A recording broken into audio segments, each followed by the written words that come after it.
COVID-19 నేపథ్యంలో తలెత్తిన సంక్షోభాన్ని అవకాశంగా మలుచుకుని ఆస్ట్రేలియా, భారత్ల మధ్య వ్యూహాత్మక సంబంధాలను మరింత ముందుకు తీసుకువెళ్లాల్సిన మంచి సమయం ఇదేనని ప్రధానమంత్రి నరేంద్ర మోదీ పేర్కొన్నారు. ఆస్ట్రేలియా ప్రధాని స్కాట్ మెరిసన్తో ప్రధానమంత్రి నరేంద్ర మోదీ నేడు వర్చువల్ సమావేశం నిర్వహించారు.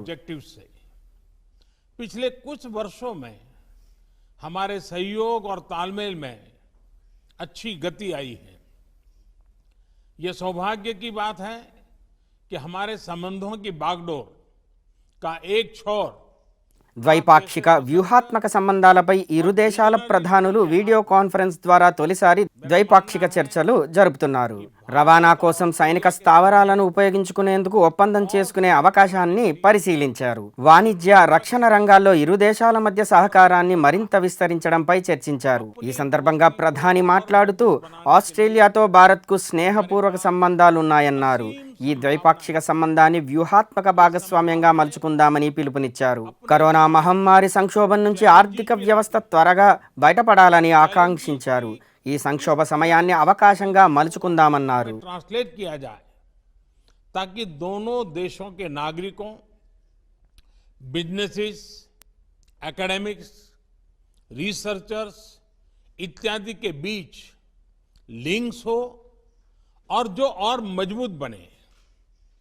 कैसे हमारे संबंध अपने क्षेत्र के लिए और विश्व के लिए భారత్, ఆస్ట్రేలియా పరస్పరం సహకారంతో ఎదుగుతాయని ఆశాభావం వ్యక్తం చేశారు. మహమ్మారి వల్ల తలెత్తిన ఆర్థిక, సామాజిక దుష్ప్రభావాలను అధిగమించడానికి ప్రధాని సమన్వయ సహకార విధానానికి పిలుపునిచ్చారు. ఆస్ట్రేలియాతో సంబంధాలను బలోపేతం చేయడానికి భారతదేశం కట్టుబడి ఉందన్నారు. ఇరు దేశాల మధ్య సంబంధాలు బలపడేందుకు, మరింత ముందుకు తీసుకువెళ్లేందుకు ఇదే మంచి అవకాశమన్నారు. ఇది రెండు దేశాలకు మాత్రమే కాకుండా ఇండో పసిఫిక్ ప్రాంతం మొత్తానికి, అదేవిధంగా ప్రపంచానికి కూడా ముఖ్యమైందన్నారు. ఈ సంక్షోభ సమయాన్ని భారత్ అవకాశంగా మలుచుకునేందుకు నిశ్చయించుకుందన్నారు. అన్ని రంగాల్లో దశలవారీగా సంస్కరణలకు తెరతీసినట్లు తెలిపారు. క్షేత్రస్థాయిలో ఫలితాలను మనం త్వరలోనే చూడొచ్చని ప్రధాని పేర్కొన్నారు. ఆస్ట్రేలియా ప్రధానిని భారత్ సందర్శనకు రావాల్సిందిగా ఈ సందర్భంగా ప్రధాని మోదీ ఆహ్వానించారు. एक मित्र के नाते मेरा आपसे आग्रह है कि स्थिति सुधरने के बाद आप शीघ्र सपरिवार भारत यात्रा का प्लान करें और हमारा आतिथ्य स्वीकार करें. ప్రస్తుత పరిస్థితులు మెరుగుపడిన తర్వాత కుటుంబ సమేతంగా భారత్ సందర్శనకు విచ్చేసి తమ ఆతిథ్యాన్ని స్వీకరించాల్సిందిగా కోరారు. ఇరు దేశాల ప్రధానులు గడిచిన ఏప్రిల్ 6వ తేదీన మొదటిసారిగా టెలిఫోన్లో సంభాషించుకున్నారు. నేడు వీడియో కాన్ఫరెన్స్ ద్వారా సమావేశమయ్యారు. ज्योग्राफी और शेयर्ड ऑब्जेक्टिव से पिछले कुछ वर्षों में हमारे सहयोग और तालमेल में अच्छी गति आई है. ये सौभाग्य की बात है कि हमारे संबंधों की बागडोर का एक छोर आप जैसे सशक्त और विजनरी लीडर के हाथ में है. मेरा मानना है कि भारत और ऑस्ट्रेलिया के संबंधों को और सशक्त करने के लिए ये परफेक्ट समय है, परफेक्ट मौका है. अपनी दोस्ती को और मजबूत बनाने के लिए हमारे पास असीम संभावनाएं हैं. ये संभावनाएं अपने साथ चैलेंजेस भी लाती हैं. चैलेंजेस की किस तरह इस पोटेंशियल को वास्तविकता में ट्रांसलेट किया जाए ताकि दोनों देशों के नागरिकों, बिजनेसेस, एकेडमिक्स, रिसर्चर्स इत्यादि के बीच लिंक्स हो और जो और मजबूत बने. कैसे हमारे संबंध अपने क्षेत्र के लिए और विश्व के लिए एक फैक्टर ऑफ स्टेबिलिटी बने. कैसे हम मिलकर ग्लोबल गुड के लिए कार्य करें. इन सभी पहलुओं पर विचार की आवश्यकता है. एक्सेलेंसी, समकालीन विश्व में देशों की एक दूसरे से अपेक्षाएं और हमारे नागरिकों की हमसे अपेक्षाएं बढ़ गई हैं. डेमोक्रेटिक वैल्यूज को शेयर करने के नाते हम दोनों देशों का कर्तव्य है कि इन अपेक्षाओं पर हम खरे उतरे और इसलिए वैश्विक कल्याण के मूल्य जैसे लोकतंत्र, rule of law, freedom, mutual respect, international institutions का सम्मान और पारदर्शिता आदि को अपहोल्ड करना और प्रोटेक्ट करना हमारी सैक्रेड रिस्पॉन्सिबिलिटी है। यह एक प्रकार से भविष्य के लिए हमारी धरोहर है।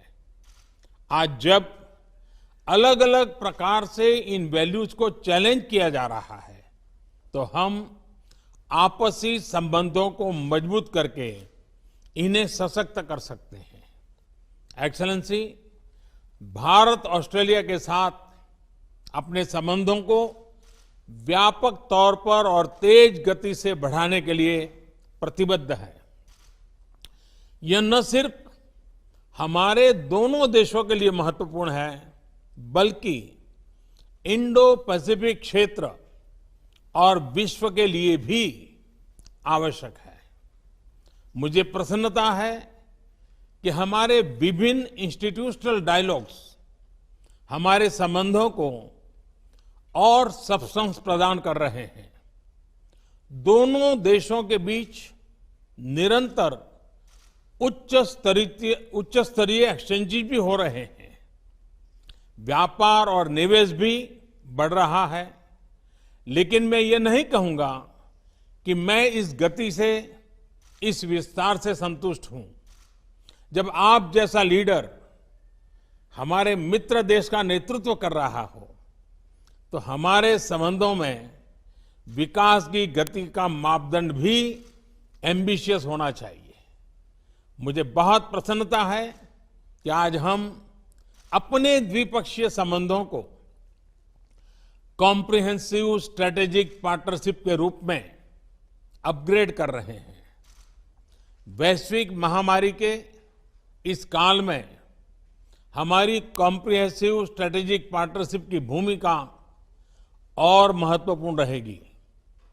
विश्व को इस महामारी के आर्थिक और सामाजिक दुष्प्रभावों से जल्दी निकालने के लिए एक कोऑर्डिनेटेड और कोलैबोरेटिव अप्रोच की आवश्यकता है। हमारी सरकार ने इस क्राइसिस को एक अपॉर्चुनिटी की तरह देखने का निर्णय लिया है। भारत में लगभग सभी क्षेत्रों में व्यापक रिफॉर्म्स की प्रक्रिया शुरू की जा चुकी है। बहुत जल्द ही ग्राउंड लेवल पर इसके परिणाम देखने को मिलेंगे। इस कठिन समय में आपने ऑस्ट्रेलिया में भारतीय समुदाय का और खास तौर पर भारतीय छात्रों का, हमारे स्टूडेंट्स का जिस तरह ध्यान रखा है उसके लिए मैं विशेष रूप से आपका आभारी हूं। एक्सेलेंसी, मैं इस वर्चुअल समिट के माध्यम से आपसे बात करने के लिए, इस अवसर के लिए मैं फिर से एक बार आभार व्यक्त करता हूं। अब मैं चाहूंगा आपका रिमार्क सुनने के लिए मैं भी उत्सुक हूं। मैं आपको निमंत्रित करता हूं अपनी बात बताने के लिए। Well, thank you, Your Excellency. Namaste. It is tremendous to be able to join with you again, as we have done on quite a number of occasions, but for the first time to do this in this format. And it doesn't surprise me that this is how we would continue to seek to meet in these circumstances when you were the one who started the hologram, when you were campaigning many years ago. And so if maybe in the next time we can have a hologram of Your Excellency here in Australia, and likewise we could have President Jokowi as well, because he similarly used that technology. And with a country as vast as yours, you have always been a pioneer in the area of technology for India, and today is another good example of that. Your Excellency, can I thank you for your leadership, not just within India but more broadly throughout the G20, the Indo-Pacific and the stabilising and constructive and very positive role that you have played in these very difficult times. Together with our friends such as Prime Minister Abe, this has been so important in our region, and to provide that steadying and stabilising and wise influence during what is an incredibly difficult time for all of our countries, and we wrestle with those challenges each and every day. Can I also convey our deepest condolences to all of those impacted by Tropical Cyclone Amphan?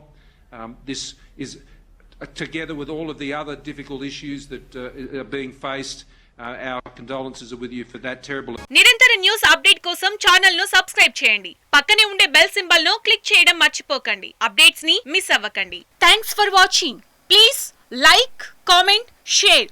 Follow on Facebook, Google+, Twitter, Instagram. For more updates, please subscribe Great Telangana TV.